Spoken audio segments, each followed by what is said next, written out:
Hello, everyone, and welcome to our talk show. It's still an exceptional situation that we have today in Palestine, as well as all the last 13 days almost. As a media specialized in how we can develop our message of media to the world, as well as the kind of misinformation that we are facing right now, and how we can evaluate our behavior, whether in official side or in private sector side, what we can do with this. Let me welcome journalist Inas Haj Ali. Welcome to the show, Inas, and thank you for being with me. Hello, Talat. Thank you for having me. Thank you, Inas, for being with me again. We cannot actually just keep watching TVs and radio stations, social media, and ignoring what is going on regarding the media behavior. I'm talking about the media disinformation. I'm talking about this political hypocrisy and political bias that we are facing now, and how we can mostly face such media biased among most of the international media organizations for now, Inas. Let me start with a quotation for one of the most important media theorists who once said that a medium is a message, or the medium is the message. Here we're not talking about the TVs, because the TV's age has ended many years ago. Now we are talking about social media and all these platforms that everyone have an access for, but at the same time we are saying that it might be censored. For example, like Meta, Facebook, and Instagram. Today, we are not facing only a war on the ground, we are facing a war of words, exactly as I'm saying. So, what is happening right now is what we call maybe public digital diplomacy. A public digital diplomacy is usually done by governments. For example, the Israeli government spends billions of dollars on promoting their narrative, their part of the story and how they see it. There is influencers, there is media spokesmen, governmental spokesmen. They are always talking about only the Israeli narrative way. But we, as Palestinians, it's only journalists, activists, content creators. They are trying to tell the world what is exactly happening. And fortunately, picture now worth thousands words, and that's what's happening in Gaza.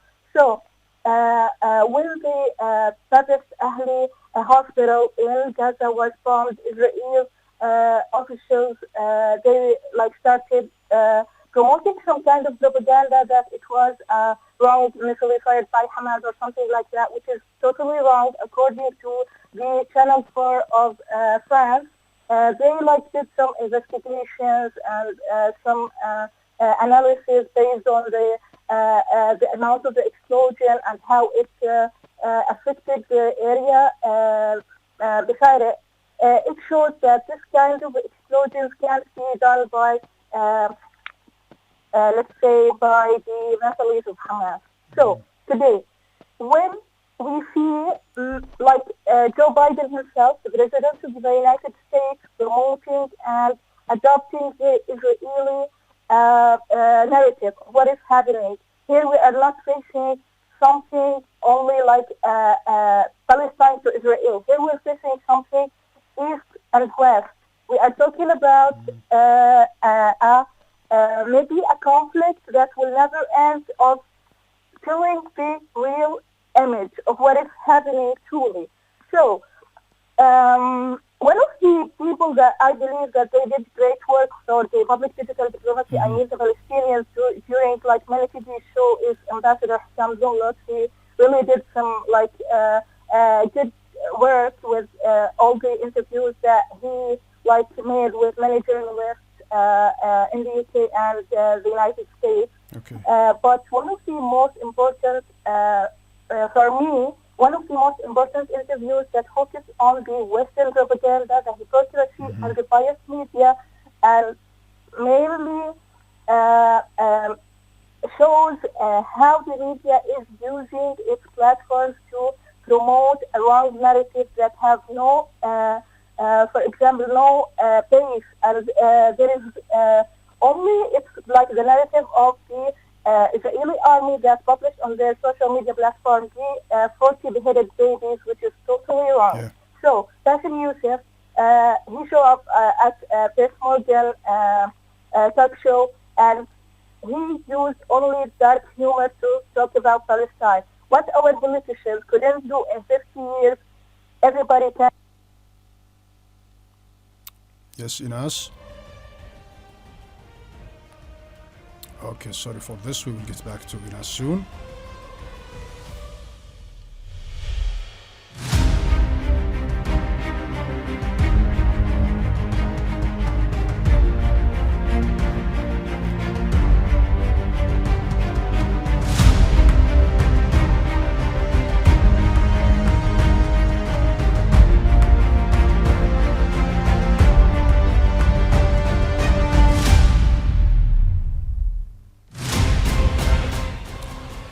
Yes, Inas, please go ahead again. Thank you.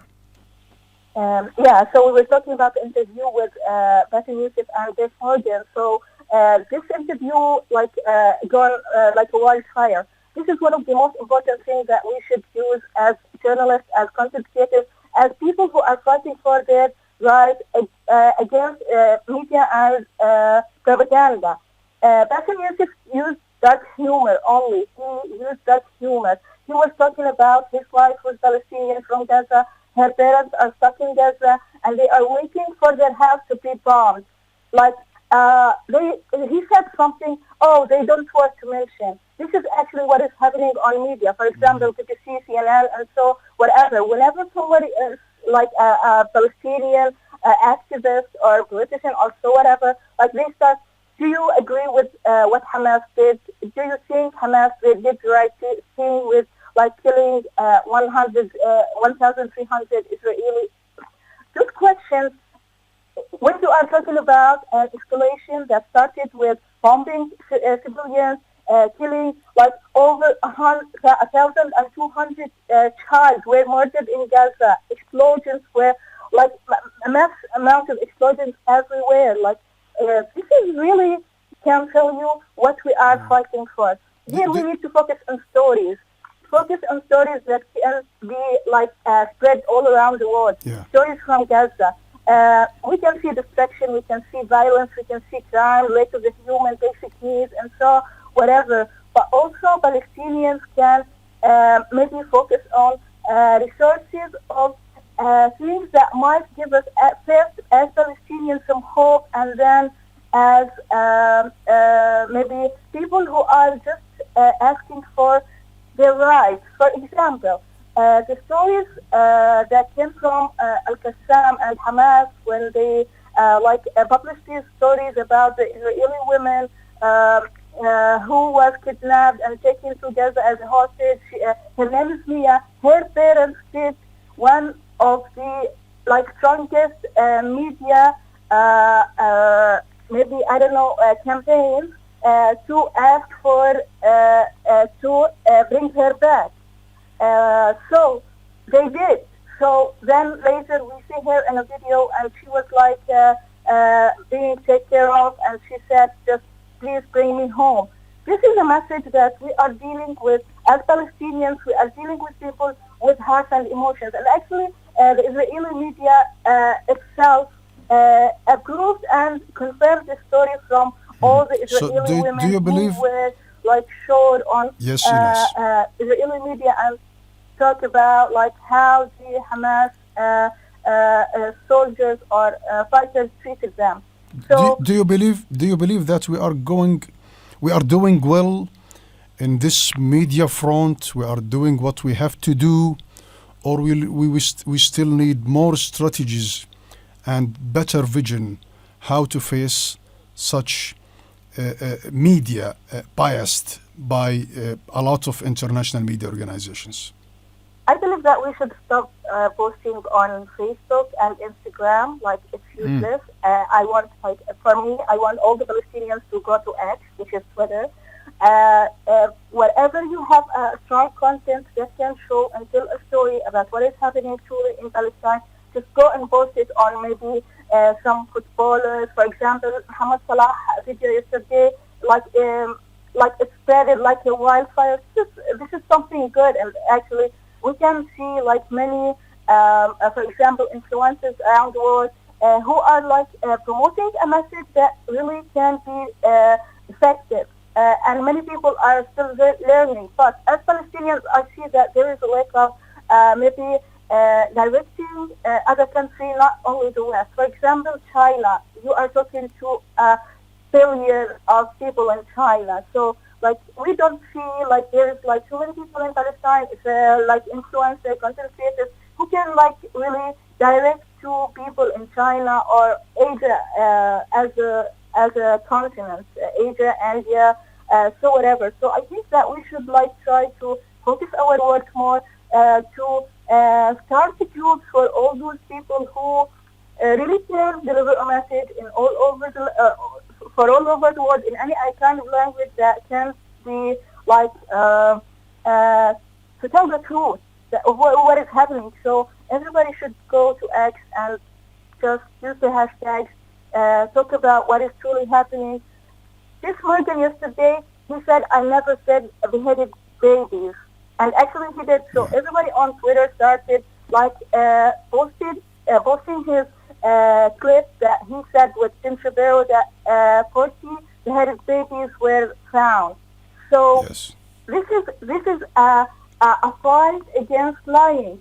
We are seeing them lying and denying. So you believe in us that at least we could doing better than what we've been doing last year and in many aggressions over Gaza. I would like to thank you to be with me, and I would like to invite all of our colleagues who can speak to us in English. But after 2-3 minutes, we will have another interview in French. It will be based on from Tunisia by our colleague Nuha. That's what we are trying to do here in Raqeeb network station, as we have to make our voice more louder to speak to the world instead of speaking to us. So I would like you to thank you for this participation, and I hope we'll meet you again in another interviews. Thank you, Ines. Thank you. Thank you so much.